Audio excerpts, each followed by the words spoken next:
네, 여러분 안녕하세요. 저는 투자자산 운용사 강의를 맡게 된 유튜브 1분 종목 담당자입니다.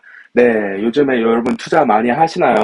요즘 미국 주식 굉장히 어렵죠? 그래서 저도 요즘엔 투자를 하기보다는 공부를 조금 더 해서 투자해야겠다라는 생각이 굉장히 많이 들더라고요.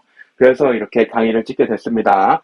저희가 해야 될 거는 이제 3과목 1장의 직무윤리라는 이제 과목인데요. 이 과목 같은 경우에는 이제 1장 같은 경우에는 굉장히 외울 것이 많습니다. 그래서 헷갈리는 것도 굉장히 많고요. 대부분 다 법이나 뭐 규제 이런 거기 때문에 저희가 헷갈리는 것 중심으로 이렇게 한번 정리를 해봤습니다. 그래서 이제 강의를 시작해 보겠습니다. 자, 어떤 게 헷갈려요?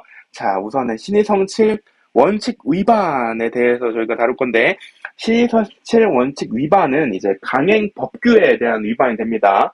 그래가지고 이 강행 법규라는 건 뭐예요? 이제 법이죠. 그래서 법을 위반하면 어떻게 돼요? 처벌을 받아요. 법은 이제 저희가 상호 조정을 하는 게 아니라 진짜 법이기 때문에 무조건 지켜야 된다라고 하는 겁니다.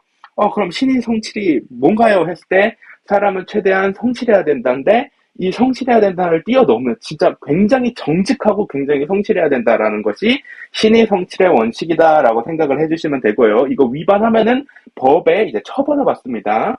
그리고 이제 직무윤리의 법제화라는 게 나오는데 직무윤리의 법제화에는 크게 두 가지가 있다라고 이해하시면 돼요. 하나는 이제 이해상충 방지 의무, 두 번째로는 이제 금융소비자 보호 의무 이렇게 두 개 있습니다. 그래서 이제 직무윤리에 법제화된 거는 이해상충 방지 의무만 있다. 뭐 이해상충 방지 의무만 있다. 뭐 이런 거는 무조건 다 오답 처리되니까 이렇게 두 가지가 있다라고 이렇게 생각을 해주시면 됩니다. 그래서 직무윤리는 최소는 이제 법규 준수입니다. 이제 직무윤리의 최소, 우리가 윤리를 지킴에 있어서 가장 기본이 되는 건 뭐예요? 법을 지키는 거죠.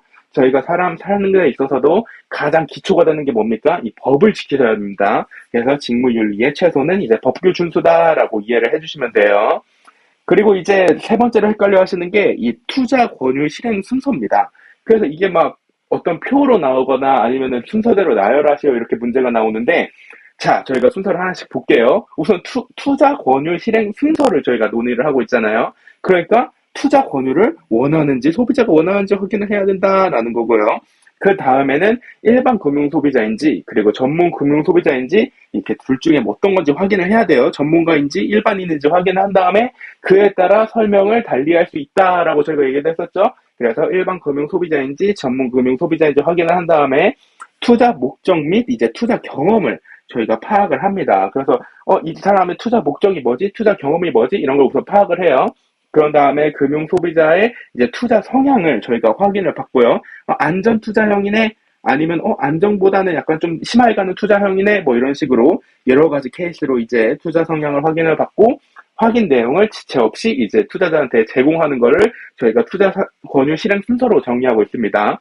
그래서 이제 은행 앱이나 아니면 증권앱 같은 데 들어가 보시면은 이런 게 이렇게 나열돼 있어요. 이렇게 쭉 가보시면은 당신은 뭐 투자 권유를 받기 원하십니까? 해서 예, 동의 누르고 다음으로 넘어가면은 당신은 일반 금융 소비자야, 전문 금융 소비자야, 뭐 펀드업에 종사하니 너 어디 종사해? 이렇게 물어보고 그 다음에 이 투자의 목적을 이해하십니까? 투자 경험이 어떻게 되십니까?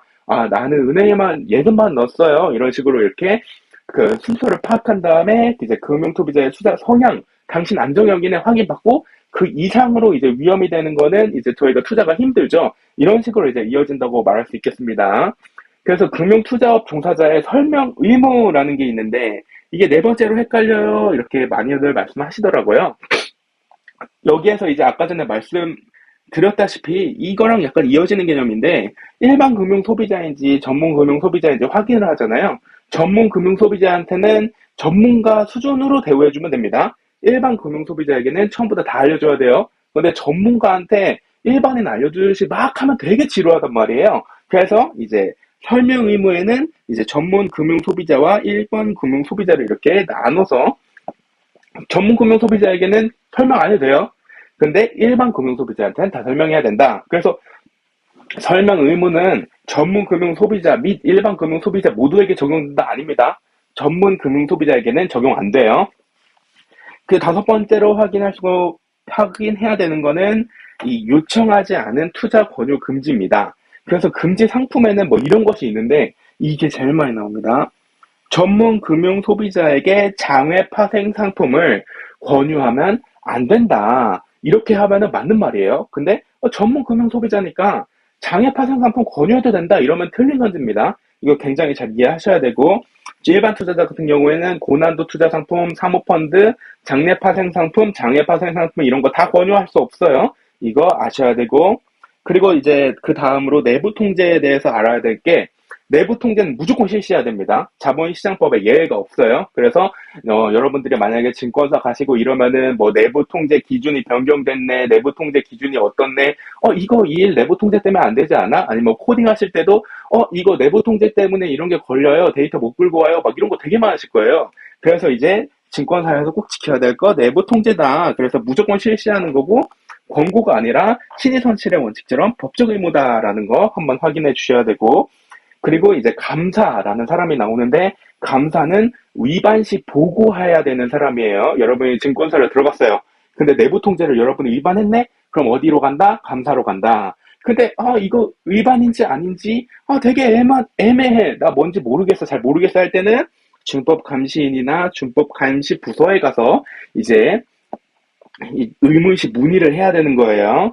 그래서 이제 준법감시인이나 준법감시부서 같은 경우에는 이사회 대표이사의 지휘를 받아 업무를 수행합니다. 감사에 지휘받는 거 아니에요. 이사회나 대표이사의 지휘를 받아서 업무를 수행한다라고 보시면 돼요. 그래서 뭐라고요? 여러분 증권사 들어갔어요. 내부 통제 아쉽게도 위반했어요. 여러분이 그럼 어디에 보고한다? 감사에 보고한다. 근데 이거 위반인지 아닌지 모르겠어. 아리까리해 할 때는 준법감시인이나 준법감시보고 부서에 이제 보고를 하시면 되고 이사회는 뭐 하는 사람들이에요? 내부 통제 기준을 제정하거나 변경하는 사람들이에요. 가장 위에 있는 사람이라고 보시면 됩니다. 그리고 이사회는 누굴 통제해요? 준법감시인이나 준법감시부서를 통제한다. 그리고 이제 준법감시 제도라는 게 내부 통제 안에 있는데 이건 뭐예요? 사전적이나 아니면 상시적으로 통제 및 감독하는 기관이에요. 그래서 내부 통제 어기기 전에 이렇게 통제하거나 내부 통제 계속 합시다. 우리 합시다. 내부 통제 어떻게 합시다 하는 거 주법감시 제도에서 다 시행하고 있습니다. 그래서 이렇게 맞춰봤고요. 두 번째로 가면은 내부 통제 위반 벌금. 이거 벌금 어떻게 돼요? 이거 되게 많이 물어보세요. 근데 되게 헷갈리기도 하고 그러는데 외우셔야 돼요. 어쩔 수가 없어요. 법이잖아요. 그래서 1억 원 이하 같은 경우에는 내부 통제 기준을 내가 안 지켰어. 아니면 준법감시인 선임을 안 했어. 아예 그냥 이거는 뭐 말도 안 되는 거죠. 이세와 결의 없이 준법감시인 임명했어요. 이것도 안 돼요. 그리고 임면은 뭐다? 임명 또는 해임했어요. 그러니까 이게 내가 이사의 결의도 없이 그냥 내 직권으로 그냥 너 나가 하거나 너 임명 이러고 안 된다는 거예요. 그럴 때는 1억 원. 1억 원 벌금 문다. 그 말이에요. 금융위원회 제재조치 이행하지 않으면 1억 원 이하의 벌금을 묻니다. 이 네 가지 꼭 지켜주세요. 내부 통제 기준이 없거나 준법 감시인 선임 안 했어요. 아예 없어요. 그냥 이사의 결의 없이 이제 준법 감시인을 임면한 거, 그리고 금융위원회의 제재 조치를 이행하지 않았어. 결국 없거나 안 한 거. 두 번째, 3천만 원. 조금 약하네. 3천만 원 이하의 경우에는 이제 준법 감시인이 보수, 평가 기준 이런 걸 정하지 않았다. 없는 게 아니에요. 정하지 않았어요. 겸직 불가능한 업무를 겸직했다. 이런 경우에 준법 감시인에 대한 것들이 돼요, 대부분. 이거 같은 경우에는 이제 3천만 원 이하의 이제 벌금을 물게 되고요. 2천만 원 이하는 임면 사실을 통보 안 했어. 그러니까 뭐예요? 얘네는 통보를 안 했어, 통보를. 내가 어떤 게 있는데 이건 통보를 안 했어요. 이거는 뭔가 이제 정하지 않았어요. 내가 뭐 내부 통제 기준도 있고 준법 관시인도 있고 뭐 여러 가지 다 있어요. 근데 이거에 대해서 준법 관시인에 대한 이런 세부 사항들을 내가 뭔가 정하지 않았어. 그럴 땐 3천만 원 아예 없어요. 아니면은 막 제재 조치를 이행 안 했거나 그냥 지 멋대로 임명하고 이러면은 1억 원 이하의 벌금 무는 거예요. 이렇게 가시고 다음으로 또 신의 성실의 원칙이 나왔는데 되게 헷갈려해요 사람들이. 신의 성실의 원칙? 이거 신의 성실, 성실한 원칙이니까 내가 위반하면 되는 거 아니에요? 아니에요. 강행 법규예요 이거. 신의 성실의 원칙은 법규입니다. 보험업에서도 신의 성실의 원칙이 강력하게 요구되고 증권 같은 경우에도 이제 이 산업의 특성상 어떤 걸 투자하고 거기에 대한 원금 보전이 안 되잖아요. 보험 같은 경우에도 사람들이 최대한 성실하거나 어떤 거에 대해서 이제 최대한 착하지 않으면 이 보험 같은 경우에 사기가 굉장히 많이 쳐질 수 있고 투자 같은 경우에도 사기를 굉장히 많이 칠 수가 있다. 그래서 이 신의 성실의 원칙이 굉장히 많이 요구됩니다. 그래서 법적 직권으로 이제 신의 성실의 위반 여부를 판단 가능하기 때문에 여러분들 이 신의 성취의 원칙을 위반하는 거는 그냥 내가 안 착하면 어때? 이게 아닙니다. 법규기 때문에 무조건 여러분들은 착해야 됩니다. 권리 행사의 의무 이행에 있어 행위 준칙입니다. 권리 행사와 의무 이행에 있어 행위 준칙이다 보시면 되고, 법률 관계를 해석함에 있어서 해석상의 지침이에요. 그래서 이제 법률이 되게 형식적인데, 뭔가 여기에서 이제 아리까리 한 거예요. 이 사람이 어긴 것도 같고 아닌 것도 같아요. 근데 이 사람이 착했냐? 이 사람이 진짜 착했어? 이거를 따질 때 이제 불합리한 오류를 시정합니다. 그러니까 법률상으로는 뭔가 이게 좀 아닌 것 같아. 하지만 이 사람이 진짜 착해서 어쩔 수 없이 이제 이게 내가 정말 착했는데 법을 몰라서 어겼어요. 뭐 이런 건 안 되긴 하겠지만 그래도 착하면은 어느 정도 법에서 봐준다는 거예요. 그래서 이렇게 법률 관계에 있어서 해석상의 지침이 될 뿐만 아니라 불합리한 오류를 시정한다라고 보시면 되고, 다음으로 이제 구속력에 대한 겁니다. 구속력이라고 했을 때 여러분들 법규는 뭐냐?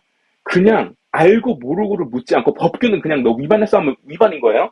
그냥 강제적 구속력을 가집니다. 법규는. 그래서 신의 성취의 원칙 뭐예요? 법규예요. 강행 법규예요. 이거 위반하면은 구속력 가져요. 네, 그거 이해해 주셔야 되고, 표준 내부 통제 기준은 뭐예요? 이거는 금융위원회에서 이거 기준이네 하고 정한 거예요. 그러니까 이거는 이제 그 금융회사들이 이 모델을 따라가지고 만들기만 하면 된다. 그래서 이건 구속력이 없어요. 이 구속력 있고 없고 차이 한번 확인해 주시면 정말 좋겠고요. 그러니까 직무윤리, 이 단원의 핵심이죠. 직무윤리에서 약간 아리까리한 거 좀 짚고 넘어갈게요. 이제 직무윤리에 대해서 고객의 이익이 안 생겨도 분방해요. 직무윤리를 지킴에 있어서 내가 윤리를 지키는데 뭐 이익까지 지켜야 된다? 이건 아닌 거예요. 그래서 고객 이익이 안 생겨도 무방하다. 그러니까 수익자가 원하거나, 이거 되게 중요합니다. 수익자가 원하거나 수익자의 이익을 위해서라면 거래 상대방이 되어도 됩니다. 수임자는 무조건 거래 상대방이 되면 안 된다면서요? 아니에요. 예외 있어요. 예외예요, 예외. 수임자는 수익자가 원하거나, 첫 번째, 아니면 수익자에게 이익이 되면 거래 상대방이 돼도 됩니다. 수익자한테 손해가 되거나 수익자가 원하지 않으면 거래 상대방이 될 수 없어요. 근데 수익자가 원하거나 수익자의 이익을 위해서라면 거래 상대방이 되어도 됩니다. 그 주의 의무라는 게 있는데 주의해라 이런 게 아니에요. 업무 수행 시 관련된 모든 요소에 기울여야 한다는 마음가짐이 주인데, 이거는 유상이든 무상이든 상관없어요. 돈 받든 안 받든 주의 의무는 지켜야 된다. 그리고 업무가 행해진 시점을 전제로 종합적으로 판단해야 돼요. 이익 났으니까 주의 의무 지킨 거 아니야? 이거 안 됩니다. 업무가 시작된 시점을 전제로 전체 다 따져야 돼요. 이거는 주의 의무는. 그래서 뭐 이런 선지 있을 수도 있어요. 어쨌든 이익이 났으니까 주의 의무를 안 지켜도 된다. 뭐 이런 선지 안 돼요. 주의 의무는 그 시점을 전제로 전반적인 흐름을 보면서 그 결과도 같이 따져야 됩니다. 그리고 어차피 무상인데 주의 의무 따질 의무 없다. 이런 거 안 됩니다. 주의 의무는 유상이든 무상이든 상관없어요. 신중한 투자자의 원칙이라는 게 있어요. 신중하죠? 왜 신중하냐? 수탁자가 집중 투자를 하지 않고 자산운용 업계에서 받아들이고 있는 포트폴리오 이론으로 자산운용했다. 이거는 뭐다? 신중한 투자자의 원칙입니다. 왜냐? 그냥 내 멋대로 투자하면 그게 회사에 무슨 이익이 가져다 줘요? 왜 회사에서 뽑았겠어요? 내가 멋대로 투자할 건데? 그래서 막 어떤 이제 유튜브 쇼츠 같은 거 보면은 어떤 여자가 나와가지고 막 이렇게 해요. 근데 이제 상사가, 야, 너 투자 기준에 맞게 투자해야지 하는데, 나는 내가 똑똑하니까 내가 다 투자할 거야 하면서 막 그냥, 바이셀 막 누르고 난리가 나요. 그러다가 결국에 다 잃고 이제 자리를 박차고 나가는 그런 쇼츠를 제가 본 적이 있는데, 그러시면 안 돼요, 여러분들. 여러분들은 이제 회사에서 하라는 대로 자산운용해야 됩니다. 포트폴리오 기준에 따라. 물론 이제 펀드 매니저가 자신의 펀드를 만들어서 팔 때도 그 기준들이 다 있겠죠, 회사에. 그래서 그 기준에 맞춰서 여러분들이 투자를 하셔야 된다라는 거를 이제 신중한 투자자의 원칙이라고 한다라는 거고, 과당 매매라는 게 있어요. 과당 매매는 이제 어떤 이제 그 거래 상대방한테 높은 이제 수익률이 아니라 이제 그 뭐라고 하죠? 수수료를 이렇게 부과하는 약간 그런 걸 말하는데, 여러분 이 과당 매매는 그 책 같은 데 많이 나와 있으니까 이건 한번 보세요. 여기서 설명하기는 조금 시간이 없어서 설명 이제 끄고 넘어갑니다. 그래서 과당 매매 판단 근거를 볼 때 여기 조금 이상한 게 있어요. 봐봐요. 수익률을 본대요. 일반 투자자의 수익률. 이건 보시면 안 돼요. 고객의 이익과 상충되는 과당 매매의 판단 근거는 아닙니다. 수익률은. 그럼 뭘 보냐? 수수료. 아까 말씀드렸죠. 과당 매매는 수수료를 높게 잡는다고. 이 수수료의 총액, 그리고 재산 상태, 거래 이해도. 너 지금부터 증권사가 좋은 방향으로 매매하는 걸 할 건데 너 이 거래에 대해서 이해를 했어? 근데 만약에 이해를 못했어요? 그러면 거래 끊어야 됩니다. 거래하시면 안 돼요. 이런 식으로 이제 수수료 총액, 재산 상태, 거래 이해도는 보지만 이 수익률은 안 봅니다. 과당 매매 했는데 수익률이 좋아. 그럼 너 위법 아니야? 이런 건 안 통한다는 거죠. 항상 결과론적으로 보시면 안 됩니다, 여러분. 그래서 과당 매매 판단 근거의 수익률은 이제 결과 판단이기 때문에 결과를 판단하는 거고 이제 사전에 어떤 전제된 그런 걸 판단하는 게 아니기 때문에 이제 과당 매매 판단 근거가 아니다라는 거고요. 이건 그냥 외워야 돼요. 해피콜 서비스라는 게 있는데 상품 가입 후 7년 일에 전화 거셔가지고 어떠세요? 물어보는 거예요. 위법 계약 해지권이라는 게 있는데 이거는 금융상품 체결일로부터 5년 이내에 위법 계약이름을 안 날로부터 1년 이내에 그 거래를 취소할 수 있는 겁니다. 그래서 체결일로부터 5년 이내, 위법한 사실을 안 날로부터 1년 이내 거래 취소할 수 있다. 이거 꼭 명심해 두세요. 그래서 751 이렇게 외우면 되죠. 해피콜 서비스는 7 영업일. 막 7일 이내 이렇게 찌질하게 문제 내는 경우도 있습니다. 근데 7일 영업일 이내다라는 거 이해해 주시면 되고 위법계약 해지권은 5년 이내, 내가 위법인 사실을 안 날로부터 1년 이내. 그래서 위법계약 해지권은 5일, 해피콜 서비스는 럭키 7, 해피 7개월 이내라고 보시면 되고요. 투자 성과 보상 등에 관한 표현의 금지라는 게 있어요. 이거는 뭐냐면 고객이 이제 이런 게 있어. 막 표현을 막 하잖아요. 근데 이제 이거는 이제 여러분들 이건 핵심만 정리하는 거니까 여기서 중요한 거 한 가지만 딱 정리해 드리면 투자 성과 보상 등에 대한 표현의 금지에서 이거는 이 정도 보상됩니다. 이거는 이 정도 손실은 날 겁니다. 이렇게 표현하는 거 금지하는 거잖아요. 근데 여기서 고객이 권유를 위탁하지 않아도 금지 규정 위반입니다. 고객이 뭐 권유를 했냐 안 했냐 이거 전혀 상관없어요. 그냥 금지 규정 위반. 고객이 권유를 위탁하지 않아도 고객이 권유를 위탁했어도 그냥 무조건 금지 규정 위반이다라고 보시면 돼요. 금융 분쟁 해결이라는 게 있는데 이 조정이라는 것은 구속력이 없습니다. 그래서 당사자가 이제 수락한 경우에 효력을 가져요. 그래서 조정한다라고 했을 때 구속력은 없는데 당사자가 수락한 경우에 하나요 효력을 가진다 이렇게 보시면 되고 금융분쟁위원회의 조정안은 뭘 가진다? 당사자가 수락하면은 뭘 가진다? 재판상 화해와 동일한 효력을 가진다. 그냥 외우세요. 재판상 화해와 동일한 효력을 가진다. 그렇구나. 금융분쟁위원회에서 조정안을 당사자가 수락했어? 그럼 너는 재판상 화해를 가져. 이렇게 보시면 돼요. 그래서 이렇게 여러분들 한 번 더 훑어봤고요.